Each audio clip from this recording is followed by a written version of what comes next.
We'll now proceed with Congressman Johnny Pimentel. You're recognized. Thank you, Mr. Chair. I would like now to direct my questions to the resource persons.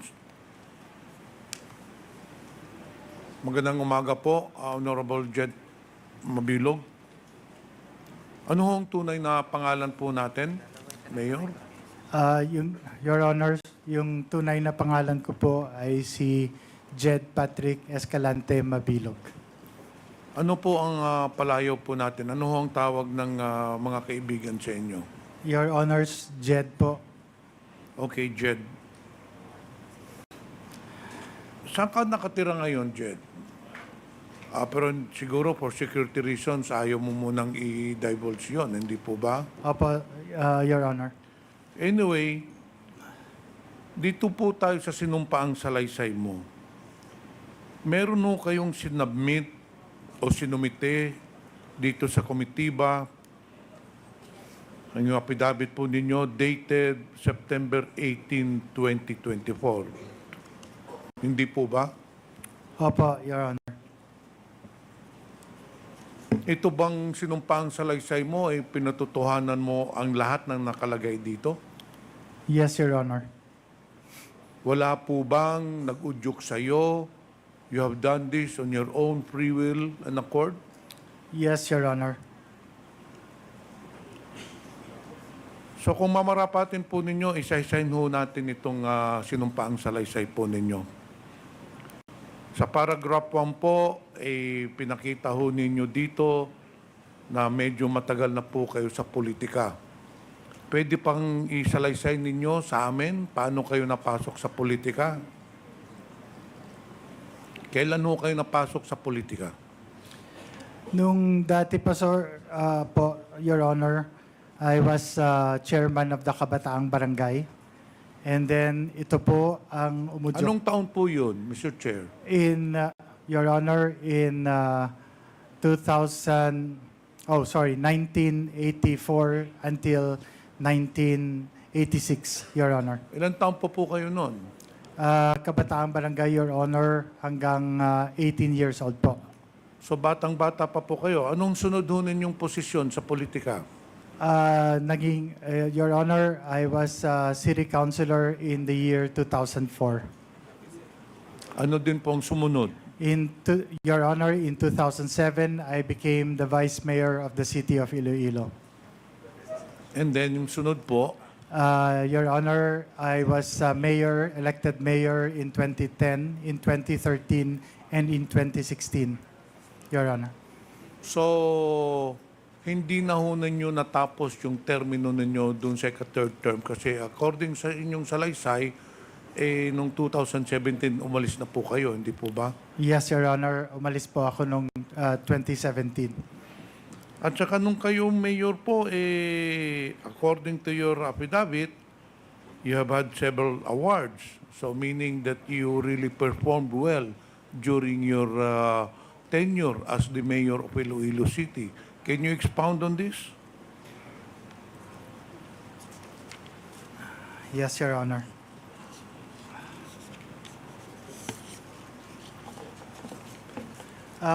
Your Honor,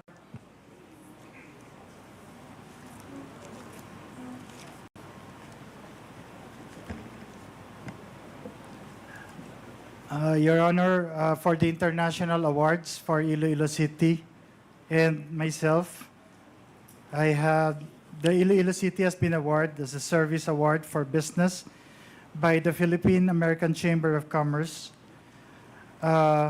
Iloilo City was also a nominee for the Lee Kuan Yew World City Prize. We were Livable Cities Champion in 2015 by the Asian Development Bank. I was chosen as one of the top 5 world mayors in 2014 by the City Mayors Foundation. The city was also awarded for bringing Dinagyang Festival to New York. Iloilo City was also given the Gold Award for the Iloilo River Development Project by the 2010 International Living livable communities in Chicago, USA. Iloilo City has the Silver Award for Iloilo River Development Initiatives, Silver Award for the Iloilo Dinagyang Festival in the 2011 Livcom Awards, a second in the Thies River Prize Awards in Brisbane, Australia, and was shortlisted as top 77 in the 2012 New 7 Wonder Cities of the World. Those are the international awards, Your Honor. For the national awards, we have 33 awards, national awards, and among which are the being recognized by PIDEA for our illegal drugs, illegal drugs campaign, Your Honor, for the years 2014, 2015, 2016, and 2017, Your Honor. Among others, Your Honor, would you like me to read the 33? No, I think Yes, Honor. that is enough. Yes, Mr. Honor. Chair, the fact that the statement of Jed Mabilog has proved that he was indeed a performing mayor. The fact that he has received international awards, local awards, nagpapatunay lang po na ginampanan ni former Mayor Jed Mabilog ang his role and duties and obligations as a mayor. So there is no question, Mr. Chair, based on the awards that he has told us that he was indeed a good public servant. Ngayon, dito po tayo sa paragraph 3. Kung babasahin ko po at kung pwede, paki-explain po sa amin. Despite my hard work and dedication to public service, I was unjustly and baselessly included in former President Duterte's so-called Narcolissst. This inclusion was made without any evidence, investigation, or due process. Mr. Mabilog, Yes, Your sa Honor. tingin ho ninyo, bakit kayo nasali dun sa Narcolissst? Thank you, Your Honor. Actually, Your Honors, I really made several attempts to see then President Duterte just to ask kung ano po talaga ang reason kung bakit po ako naisama sa lista. So, Your Honors, So nakausap mo pa si... hindi ko, never ko po siya nakausap. Okay, so tuloy mo. So, gumawa na lang po ako ng assumptions ko for what these reasons are. Kasi there are several instances, Your Honor, that could probably lead to this. Number one, Your Honor, is I am a relative or second cousin of then Senator Frank Drilon. Number two is nung nagkaroon ng rally sa Iloilo City during the campaign, namatay po yung kanilang nagkaroon sila po ng brownout. And isinisisi po sa mayor sa akin po, Your Honor. Third po, there was an attempt before na gusto niya po makipagkita sa akin during the campaign. But unfortunately, I was not able to meet him because I was on official travel to Manila for a big project, which is the expansion of the national highway. And one of the big projects there was to bring down the black spaghetti wires along the highway. And so I have to meet the PLDT executives to request them to finance the bringing down of their lines. Kasi malaki po yung amount na mag-i-involve. Kanila naman po ang linya, so sila na po nakaset na po yun to meet po the executives of PLDT. so I wasn't able to meet him, sir. Bakit, Mr. Chair, Mr. Mabilog, bakit sa tingin nyo gusto makipagkita sa inyo the former President? I think, Your Honor, I think gusto lang po na sa pagkakaalam ko po, Your Honor, he was going around and was trying to meet with all the other local chief executives. Ito ba ay presidente na po siya Hindi o sa panahon pa ito ng eleksyon? Sa panahon pa po ng election, Your Honor.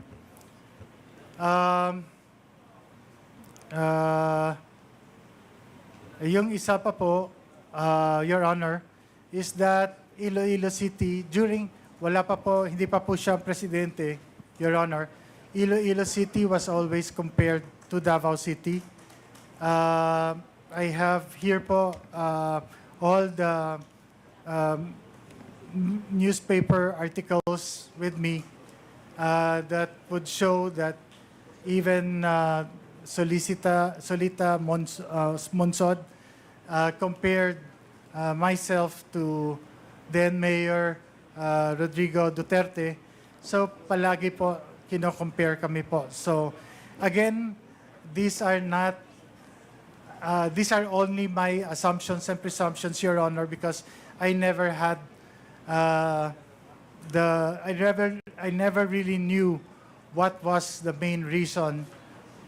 So in kung short, bakit ganun po. Mr. Chair, in short, Jed, you're trying to say to this committee that the reason why your name was included in the Narcolissst of the former administration is that it is because purely of politics.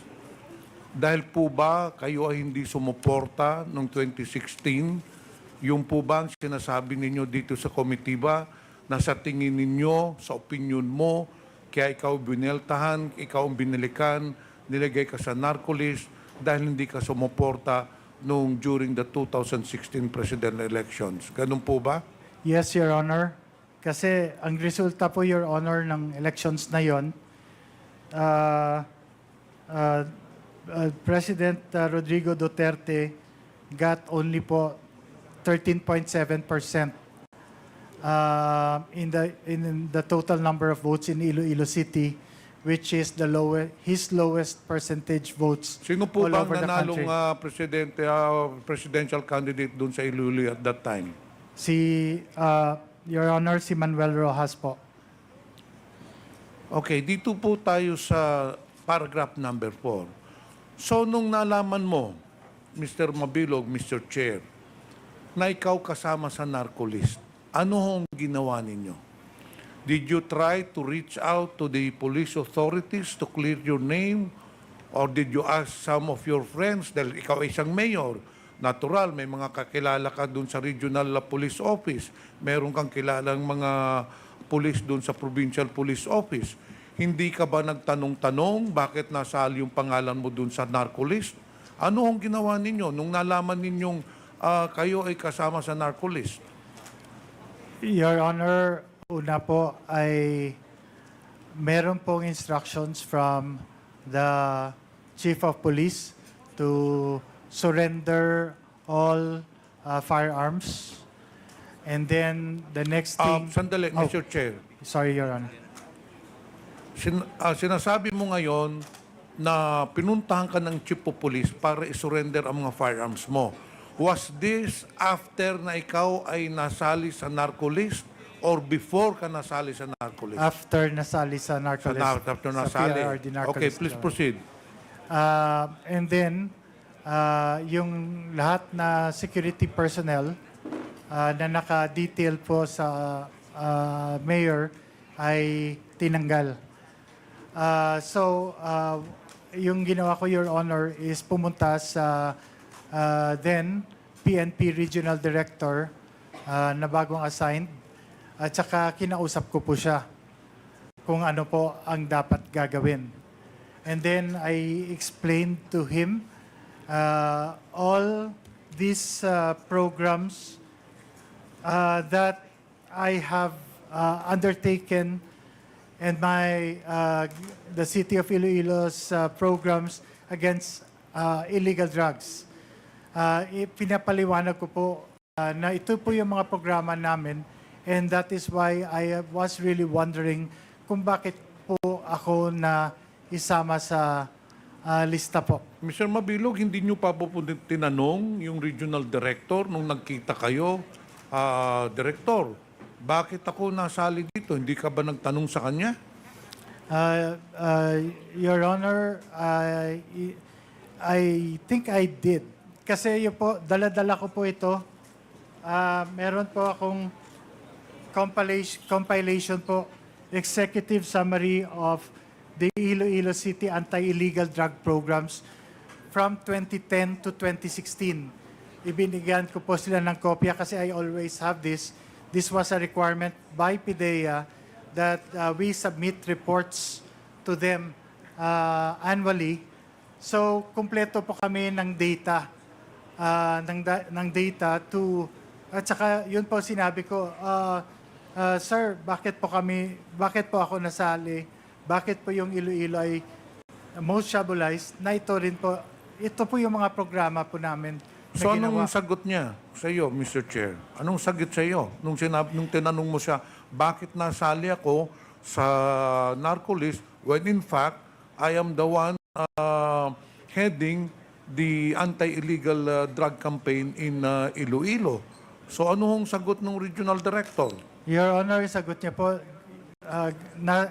yung nanggaling sa taas, yung lista sa yung in-announce ng Presidente, wala pa pong lista nun, sir, na, Your Honor, na So in short, ibinaba. Mr. Chair, yung binabasihan lang ng regional director doon sa listahan na sinabi ng former President. Doon lang po niya nakuha yung pangalan ninyo without any validation. Ganun po ba? Yes, Your Honor. Dito po sa paragraph 6, Kindly wrap up, Congressman Pimentel. mahaba pa sana ito. Mr. Chair, can I have another 3 minutes na lang? Dito po sa... Dito na lang po tayo sa paragraph 7. Since the announcement of my inclusion in this list, I was subjected to repeated threats to my life. Former President Duterte publicly singled me out numerous times. Kailan ho nangyari ito? Yung pinakita ho ninyo? Yes, Your Honor. Meron ka pang binagit dito na during in one forum, ito ba ay pinatotohanan mo? Doon sa isang event na sinabi niya, the mayor of Iloilo City, I identified him. Ito po ay sa sinumpaang salaysay ninyo on October 25, 2017 during the commemorative session and concert program of the ASEAN Law Association. Tama po ba to? Sinabi po ni former President, the mayor of Iloilo City, I identified him. This was broadcasted. I said, you are next. You're next. Totoo po ba ito? Yes, Your Honor, as have been shown in the video earlier po. So, for several times, nung nandito ka pa sa Pilipinas, you have been threatened by the President, napapatayin ka, you're included in the Narcolissst, and you deny this. Yes, Your Honor. I did deny it, Your Honor. So, Mr. Chair, since my time is up, I just want to establish that indeed, probably or highly likely, Mr. Mabilog was just a victim of unfounded, baseless accusations which was part of the drug war of the former administration. Isa po siya sa mga biktima. In fact, nandyan po sa affidavit niya, because of the several threats and because of several calls from different police authorities telling him, in fact, police colonels and police generals telling him na ikaw ang susunod na papatayin. And that is why Mr. Jed Mabilog left the country to save his life and to save his family. That is all, Mr. Chair. Thank you, Congressman Pimentel.